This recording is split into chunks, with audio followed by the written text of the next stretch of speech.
Quem foi Sigmund Freud? Eu vou tentar responder da maneira mais técnica possível, mais objetiva possível. Freud fez tanta coisa, ele descobriu centenas de coisas fundamentais para o desenvolvimento da humanidade, mas eu vou procurar ressaltar os aspectos mais importantes. Tá?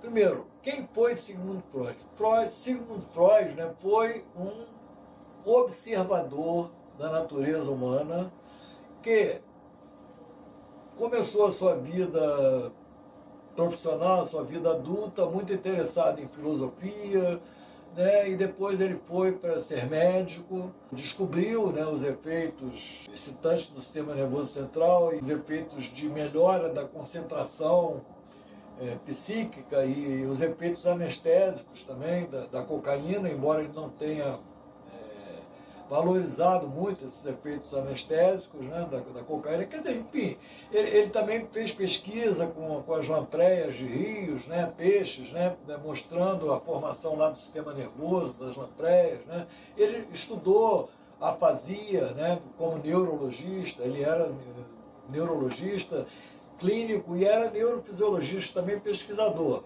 E dentro dessa pesquisa ele teve a oportunidade, né, de enveredar pelo ramo do que hoje a gente chama de psiquiatria, psicologia, né, estudando pacientes histéricos que ficavam no limbo, né, lá sem tratamento, sem ter, né, um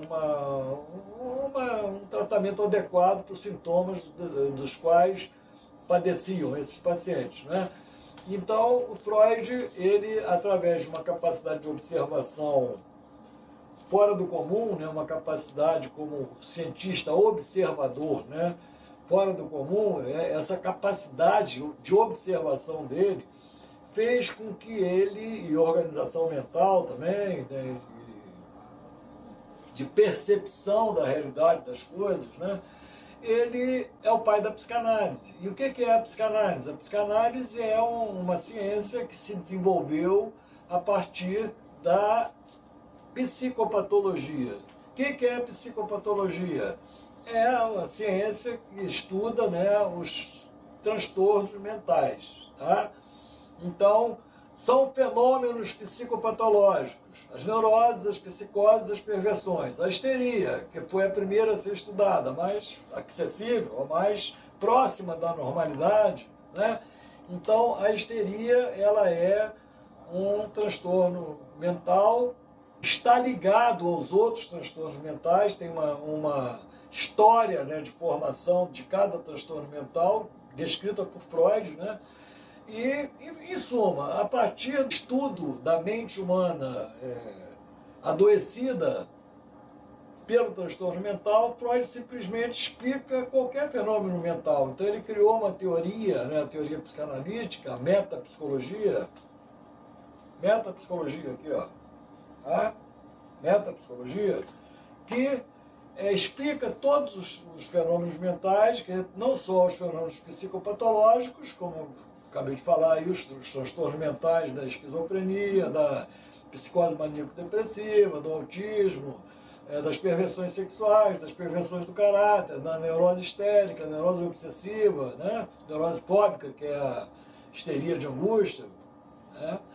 E não só esses transtornos mentais são explicados, como todo o comportamento humano é explicado. A produção, por exemplo, de livros, né, de histórias, os contos de fada, os mitos, as lendas, a religião, a formação dos totens, os tabus, né, religiosos, tanta coisa que tem, vamos lá, o folclore, né, os xistes, as lembranças encobridoras, sintomas de transtornos mentais, atos falhos, todos explicados pelo modelo da mente humana desenvolvido pela observação e interação com pacientes histéricos no primeiro momento. Então, o estudo dos sintomas, né, digamos assim, que teve importância prevalente, né, nessas descobertas observacionais da psicanálise, né?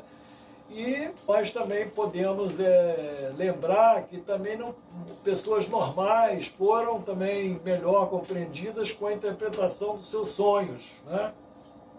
Então, a interpretação dos sonhos é uma atividade psicanalítica nobre, de primeira linha, porque abarca todos os seres humanos, né, e traz informações a respeito da real situação interna dos seres humanos. Então, um psicanalista que se preze, né, ele deve realmente ser também um excelente interpretador de sonhos, porque senão a gente observa claramente que os psicanalistas, entre aspas, que desprezam completamente o estado de sono e os sonhos, e o estudo desses sonhos, e a compreensão desses sonhos, né, em geral, eles não são psicanalistas, na acepção da palavra, eles são resistentes à psicanálise. Isso vai ser objeto de várias palestras nossas aqui, mostrando essa tendência reacionária que é a resistência à psicanálise. Então, Freud foi um cientista, observador, que conseguiu superar a resistência à psicanálise, né?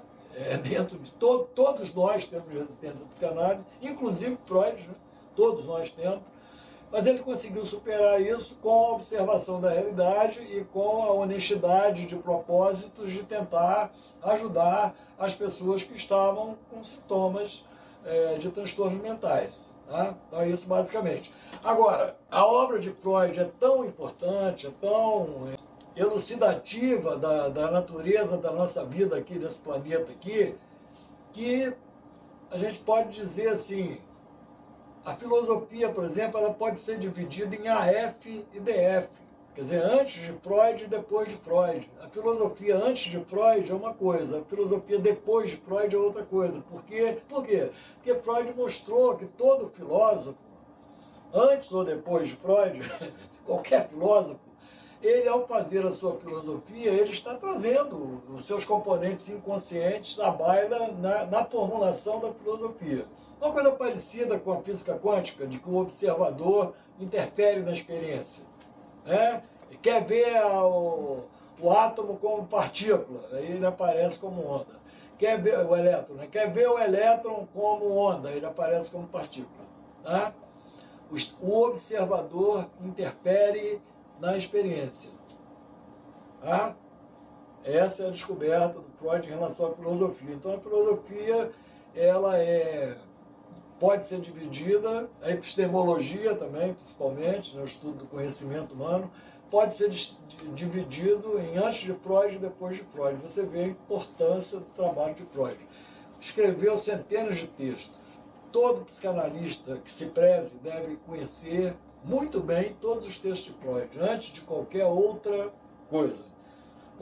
Primeiro porque trata-se in natura ali a descoberta da psicanálise. Então, por exemplo, ele não era o único, né, grande observador, tinha o Charcot, tinha o Breuer, tem vários, o Winnicott tinha um grande observador também, Ferenc é outro grande observador também, tem vários, Secheray, né, é uma grande observadora também, Tustin é outra grande observadora também, então tem vários, o psicanalista é um observador, Freud era um grande observador, e a partir dessa capacidade de observação, né, nós temos hoje um sistema confiável para abordar os nossos problemas existenciais. Quem nós somos, quem nós fomos e quem nós poderemos vir a ser.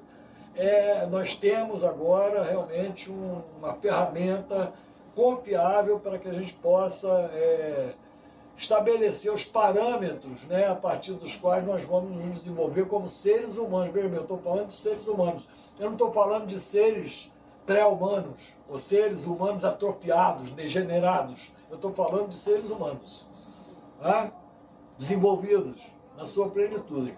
Por exemplo, uma das descobertas das observações freudianas foi de que o sujeito que está com uma perversão sexual, que está com uma neurose, que está com uma psicose, ele está com uma trava no seu desenvolvimento mental, e essa trava está no lugar daquilo que seria a saúde mental dele. Tá? Então, a neurose não é saúde mental. A perversão não é saúde mental.